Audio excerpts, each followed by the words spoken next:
Today I want to talk about Tantric breathing. What is it all about? I want to really explain some basic things of this practice and why it is so important and why we all should do it every day of our lives. First of all, the most important thing about Tantra is when we contrast opposite states of being, for example, moving and staying still, or contracting your muscles and relaxing them, moving fast, moving slow.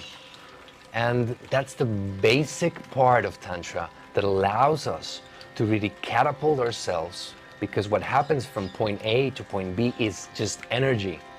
And depending on how we use that energy, we can project ourselves in different ways.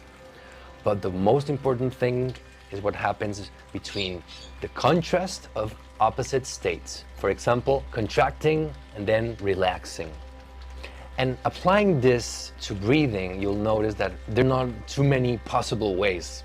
For example, we can breathe fast, and then we can breathe really slow. And by breathing really fast, then we can really retain the air and stay without breathing for a long period of time. So when we breathe fast, what is allowing us is to accumulate energy. And when we don't breathe, we can use that energy to stay still, for example, and meditate and don't move, because the subtle movements can interrupt our meditation. It can take us out of that state. So we really want to be in total stillness.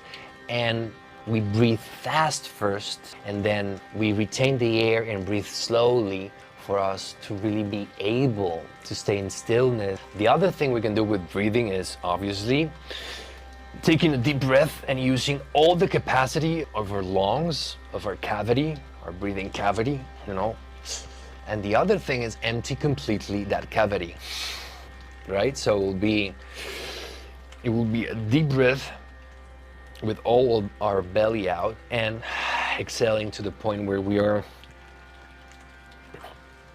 totally empty. Those are opposite states that we can use to project ourselves. The other thing we should take into account when we're doing breath work is our nostrils and our mouth, because when we breathe through our nose, it's very different than when we breathe through our mouth. They're there for different reasons.